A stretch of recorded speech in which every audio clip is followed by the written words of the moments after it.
थांबा सर, कोणतरी उद्या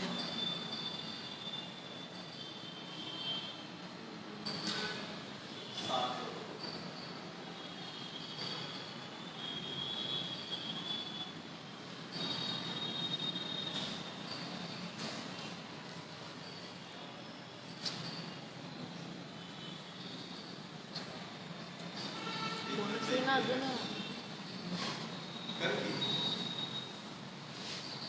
आले सर.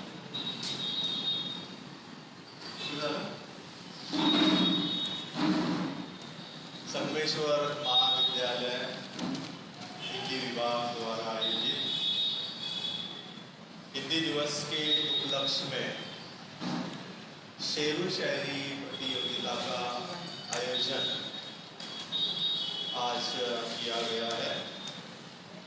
जितने भी सारे प्रतिभागी इस शेरो शायरी प्रतियोगिता में सम्मिलित हुए हैं, उन सभी प्रतिभागियों का मैं तहे दिल से स्वागत करता हूँ, शुक्रिया अदा करता हूँ कि आपने शेरो शायरी प्रतियोगिता में हिस्सा लेकर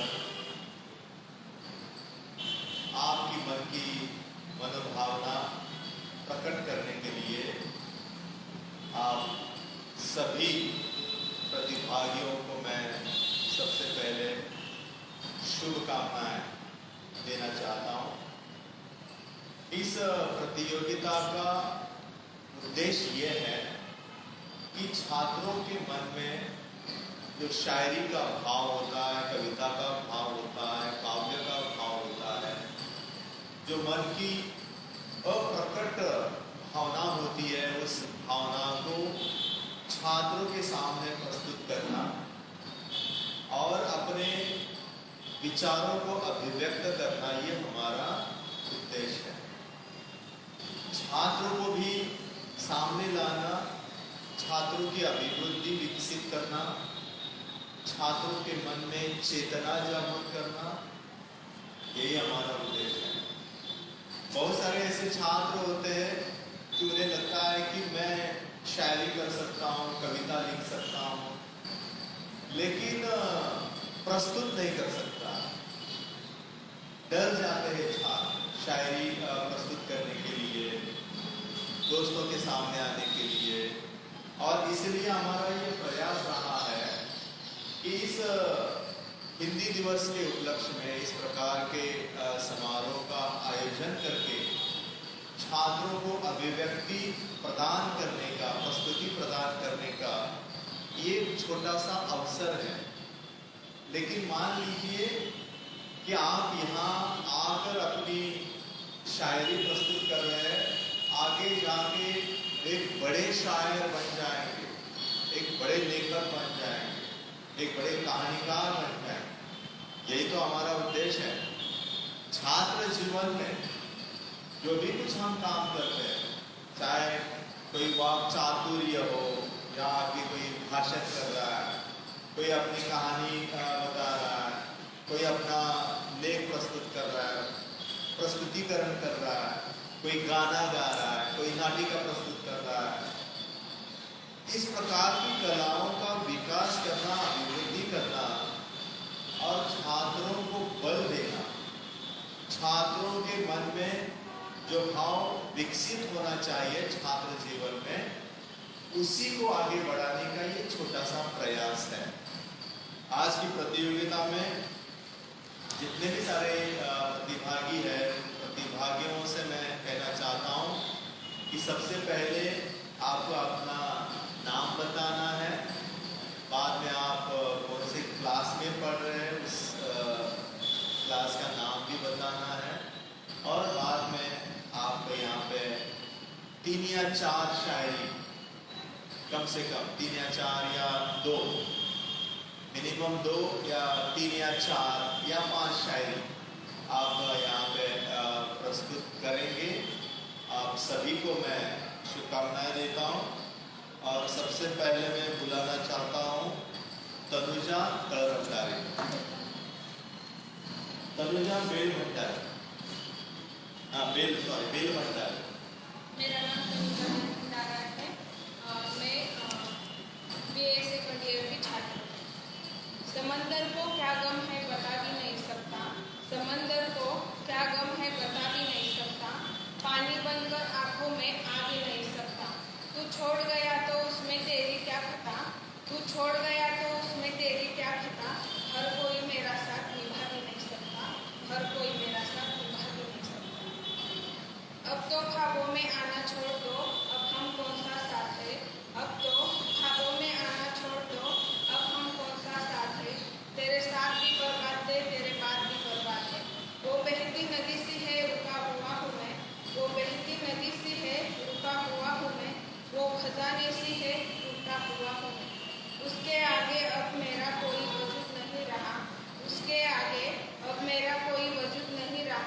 गलतियाँ वो करे और चुका रहा बोले और चुका रहा बोले।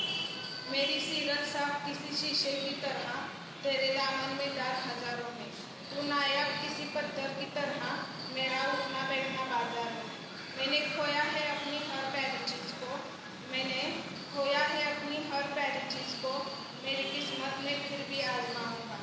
इस ज़मी पर कुछ खास है नहीं मेरा, इस ज़मी पर कुछ खास है नहीं मेरा। तू कबूल करे, मैं अपने गवाहों को आसमान से बुलाऊंगा, मैं अपने गवाहों को आसमान से बुलाऊंगा। मेरे मसले मेरे समझ के बाहर है, मेरे मसले मेरे समझ के बाहर है। मेरे ख्वाबों से दोस्ती और नींदों से दुश्मनी है।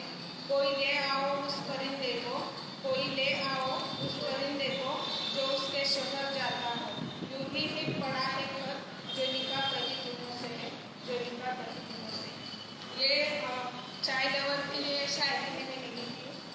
कॉफ़ी वालों तो सिर्फ फर्क करते हैं, अगर मोहब्बत देखनी हो तो चाय वालों से मिलना, अगर मोहब्बत देखनी हो तो चाय वालों से मिलना।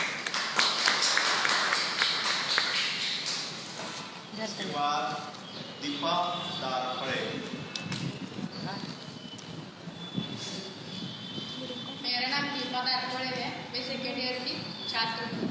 ये दुनिया में जन्नत जैसी और कोई चाह नहीं, ठोकर बिना ले तुझे मंजिलों राह नहीं। बिना मतलब खैर नहीं पूछती है पूरी दुनिया, बिना मतलब की खैर नहीं पूछती है पूरी दुनिया, क्योंकि ये दुनिया तेरी माँ नहीं।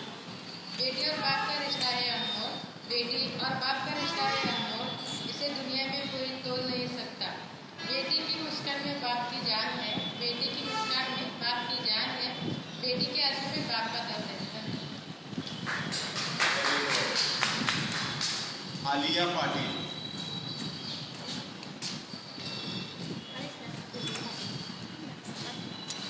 मेरा नाम आलिया पाटिल है, मैं बीए सेकेंड ईयर की छात्र हूँ।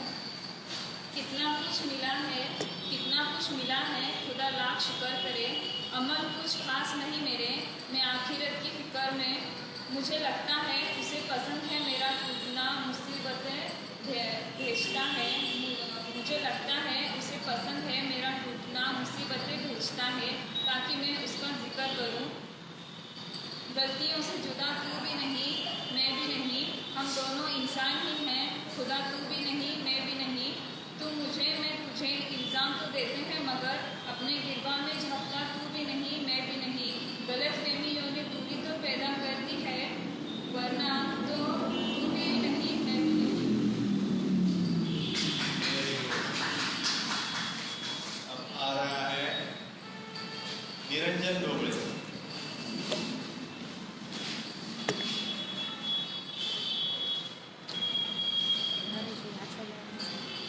मेरा नाम निरंजन डोबळे है, मेरे एमए फर्स्ट ईयर को।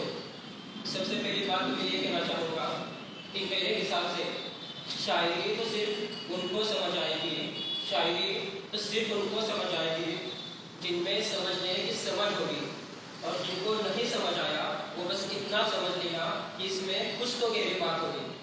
तो इसी बात पर अर्ज है, खून से लथपथ खुशी को क्यों इंसान चाहने लगा है, खून से लथपथ खुशी को क्यों इंसान चाहने लगा है। मुस्कुराता आईने में देख खुद को कहाँ ढूंढ रहा है। ख्वाहिशों की लकड़ियाँ जलने लगी है, ख्वाहिशों की लकड़ियाँ जलने लगी है। आजकल ये इंसान खुद की तस्वीर को क्यों भूलने लगा है। हर एक सच कब्र में दफन हो चुका है, हर एक सच कब्र में दफन हो चुका है। झूठ की बारिश में हर कोई भीगने लगा है। इत्र की खुशबू क्यों कम सी हो गई, ये इत्र की खुशबू क्यों कम सी हो गई। इस जलते इंसानियत को कौन महका रहा है, इस जलते इंसानियत को कौन महका रहा है। वो हादसा कुछ ऐसा था कि मैं बता नहीं सकता, वो हादसा कुछ ऐसा था कि मैं बता नहीं सकता। छुपाया है खुद को बहुतों से, तस्वीरें पुरानी दिखा नहीं सकता। यूं ही नजरें फेर लिए जा रहे हैं, यूं ही नजरें फेर लिए जा रहे हैं। शायद मेरे वजूद को कोई अपना नहीं सकता, शायद मेरे वजूद को कोई अपना नहीं सकता। लाल दुपट्टा जो घड़ी में फंसा मिला था, गौर से देखा तो गले पर तीर मिला था। तेरे हाथ पर किसी नाम की मेहंदी भरी थी, हमारा दिल की जख्मों से भरा मिला था। उसे तो बारिशों का सहारा भी मिल गया, उसे तो बारिशों का सहारा भी मिल गया, हमें यहाँ आईने का आसरा मिला था। और शेर सुनिएगा कि जब उसने कहा मुझे अकेले छोड़ दो, जब उसने कहा मुझे अकेले छोड़ दो, सच कहता हूँ यार उसकी आंखों में जमाना मिला था। कुछ कहकर मैंने बदनाम तो नहीं किया उसे, कुछ कहकर मैंने बदनाम तो नहीं किया उसे, कह देता हूँ यार शादी का बहाना मिला था, कह देता हूँ यार शादी का बहाना मिला था। और शेर लिखिए, दर्दों का तकाजा है, दर्दों का तकाजा है कि और एक हादसा हो जाए, दर्दों का तकाजा है कि और एक हादसा हो जाए, मैं मर जाऊं और मोहल्ले में वसवसा हो जाए। कोई यकीन नहीं करता, कोई यकीन अब करता क्यों नहीं मेरी बात पर, कोई यकीन अब करता क्यों नहीं मेरी बात पर, ऐसे सो जाऊं कि सुबह अखबार का किस्सा हो जाए, सुबह अखबार का किस्सा हो जाए। इस दिल ने हमें बहुत बीमार रखा है, इस दिल ने हमें बहुत बीमार रखा है, जुर्मे वफा का ये मिजाज रखा है, इस दिल ने हमें बहुत बीमार रखा है, जुर्मे वफा का ये मिजाज रखा है। आपका साया साफ ऐसे चलते दिखा, जैसे समंदर में चांद को बहते देखा है, जैसे समंदर में चांद को बहते देखा है। और एक शेर देखिए, चेहरे पर न जाने कितने नकाब है, चेहरे पर न जाने कितने नकाब है, जैसे हर चेहरा कोई बंद किताब है। लोग तो आंखें पढ़ लिया करते थे, लोग तो आंखें पढ़ लिया करते थे, अब क्या फसाना क्या हकीकत है। सच के नाम पर झूठी गवाही मिली, सच के नाम पर झूठी गवाही मिली, स्वार्थ से देखती इंसानी फितरत है। गुनाह कौन करे सजा किसे मिले, गुनाह कौन करे सजा किसे मिले, झूठा इंसान या झूठी अदालत है। जहन में जहर भरने का काम करती है, जहन में जहर भरने का काम करती है, अंधकार में डूबती जा रही इंसानियत है। पाप पुण्य क्या है अब कौन समझाए, पाप पुण्य क्या है अब कौन समझाए, समझाने वालों से ही अब शिकायत है, समझाने वालों से ही अब शिकायत। और आप इसलिए एक मानव जात मैंने लिखा था कि पढ़ लेना कभी गीता या कुरान में, बनाया गया सबको एक ही भाव से, पढ़ लेना कभी गीता या कुरान में, बनाया गया सबको एक ही भाव से, सबकी जात तो एक ही मानव जात है, सबकी जात तो एक ही मानव जात है, एक हो जाते हैं सभी कुल के अभाव से। तू अभिमान ना कर अपनी जात का, तू अभिमान ना कर अपनी जात का, हर इंसान की पहचान होती है कर्म से। प्रेम भी धर्म है बताया था किसी ने, प्रेम भी धर्म है बताया था किसी ने, जीतता तो हमेशा धर्म ही अधर्म से। ना होता अगर नाता, ना होता अगर नाता किसी का प्रेम से, ना होता अगर नाता किसी का प्रेम से, लड़ता रहता हर इंसान से। किसी के जात से सम्मान नहीं पाया जाता, किसी के जात से सम्मान नहीं पाया जाता, अगर एक हो जाते तो लड़ पाते हालात से।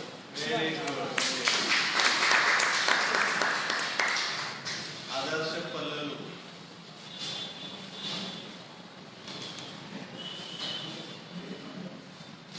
मेरा नाम है आदर्श श्रीनिवास गुरु, मैं बीए कॉलेज में गूगल से दुनिया का हर रास्ता देख जा सकता है, गूगल से दुनिया का हर रास्ता देखा जा सकता है, लेकिन जन्नत का रास्ता सिर्फ माँ बाप ही दिखाते हैं, लेकिन जन्नत का रास्ता सिर्फ माँ बाप ही दिखाते हैं। ख्याल रखने वाला ढूंढिए, ख्याल रखने वाला ढूंढिए, इश्क करने वाले हर मोड़ पर मिलेंगे, इश्क करने वाले हर मोड़ पर मिलेंगे। मैं आजकल वो सुनता हूँ, मैं आजकल वो सुनता हूँ, जो उसने कहीं नहीं बस, जो उसने कहीं नहीं बस मैंने महसूस किया, मैंने महसूस किया। जिस रिश्ते में जज्बात और एहसास रहता है, जिस रिश्ते में जज्बात और एहसास रहता है, वो रिश्ता कभी खत्म नहीं होता, वो रिश्ता कभी खत्म नहीं होता। एक उम्मीद आज फिर उम्मीद से लगाया है, एक उम्मीद आज फिर उम्मीद से लगाया है, बिखरे जो कुछ सपने उसे फिर उम्मीद से ही सजाया है, बिखरे कुछ सपने उसने सपने उससे फिर उम्मीद से ही सजाया है। हर चीज की कीमत वक्त आने पर ही पता चलता है, हर चीज की कीमत वक्त आने पर ही पता चलता है। मुफ्त में मिलता हुआ ऑक्सीजन अस्पताल में बहुत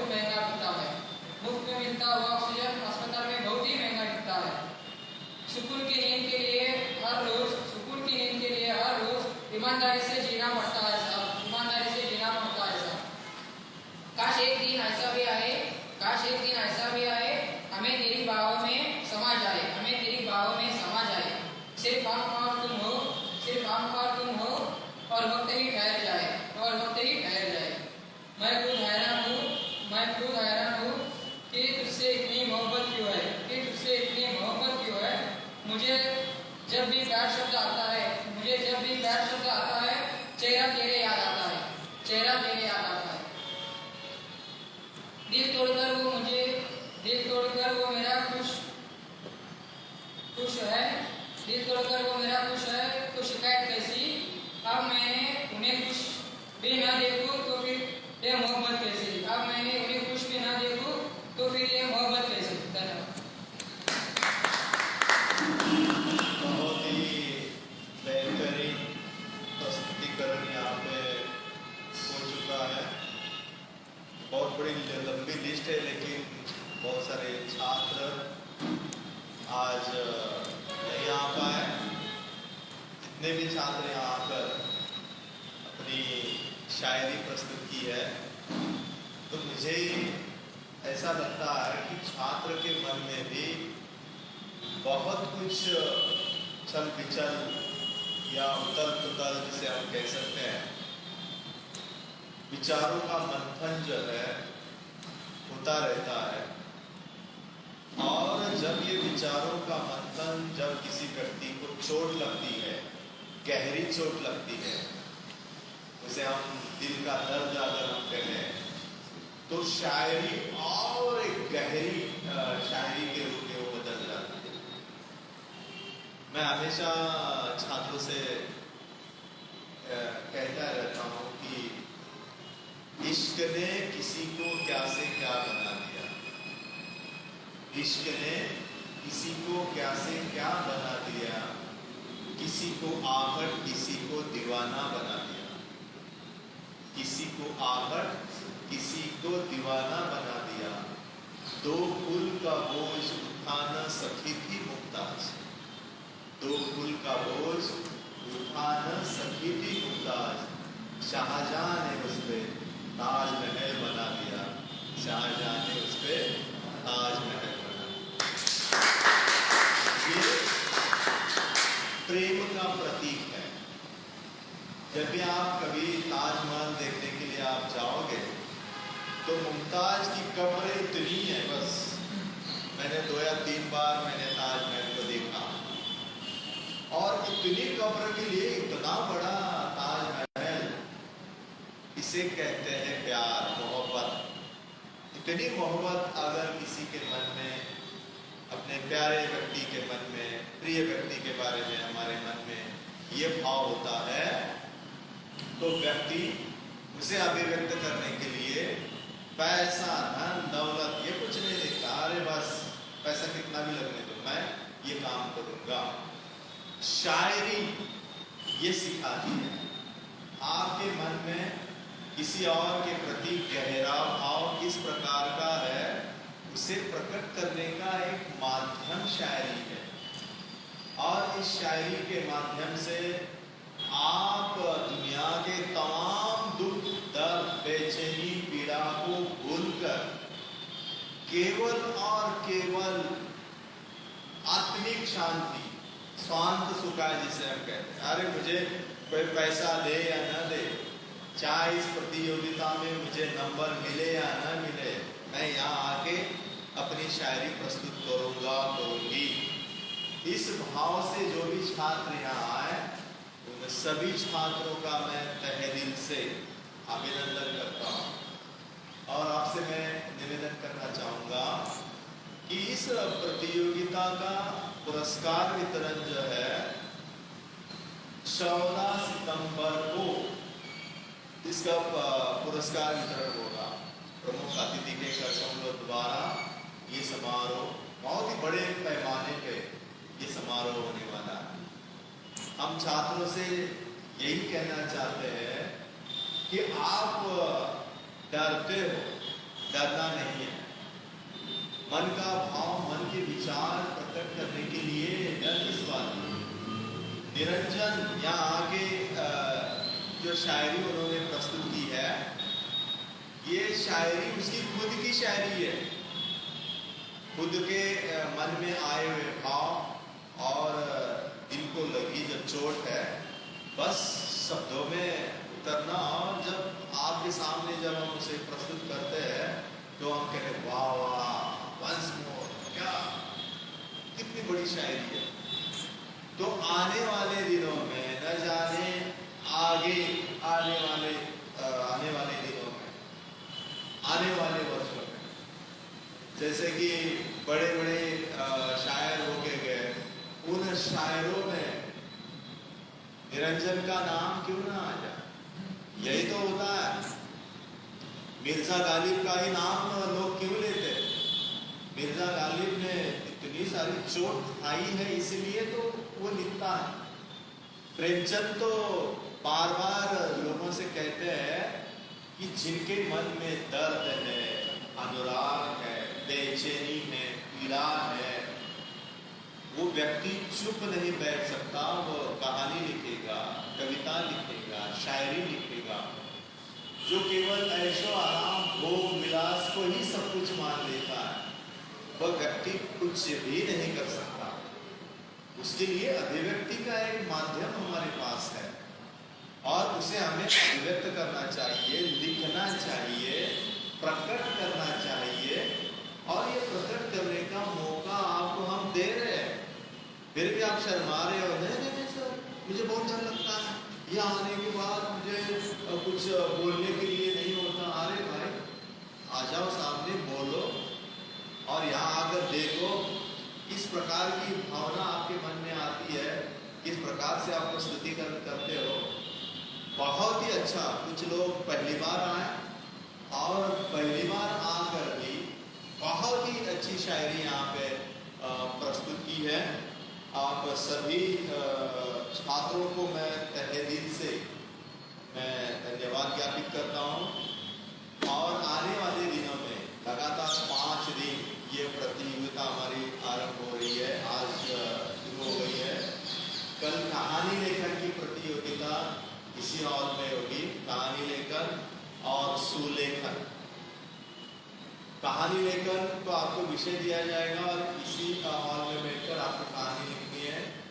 और सुलेखन प्रतियोगिता में आपको भारत का संविधान का फर्स्ट पेज जो है, प्रास्ताविका, उद्देशिका, प्रस्तावना बोलते हैं, उद्देशिका, उसे आपको यहाँ पे लिखना है। बाद में आपको निबंध लेखन के लिए भी आपको 3 विषय दिए गए हैं। पहला विषय है सोशल मीडिया और युवा, विकसित भारत कल और आज। उसके बाद जो विषय 3 विषय दिए गए शायद, और इन 3 विषयों पर भी आपको इसी हॉल में बैठकर निबंध लिखना है। और 12 तारीख को शायद रील बनाने की प्रतियोगिता। रील आपको घर पे बनानी है और आपको एक नंबर दिया जाएगा। उस नंबर पर आपको उस रील को सेंड करना है, लिंक को भेजना है। और उसमें से हम पहला, दूसरा, तीसरा नंबर जो है निकालने वाले हैं। और उसका भी पुरस्कार वितरण जो है 14 तारीख को प्रमुख अतिथि के कर्तव्य द्वारा ये संपन्न किया जाएगा। तो आप सभी से मैं निवेदन करना चाहूँगा कि जितने भी सारे छात्र इन प्रतियोगिता में हिस्सा लेंगे, उन सभी को मैं धन्यवाद ज्ञापित करता हूँ। और इसका रिजल्ट जो है उसी दिन, यानी कि 14 सितंबर को इसका रिजल्ट घोषित किया जाएगा। रिजल्ट तो अभी तैयार है मेरे पास, लेकिन मैं आज इसको घोषित नहीं करूँगा। आपको 2-3 दिन और प्रतीक्षा करनी होगी। तो ठीक है, आप सभी को फिर एक बार मैं धन्यवाद ज्ञापित करता हूँ। और आज का समारोह जो है ये पे खत्म होता है।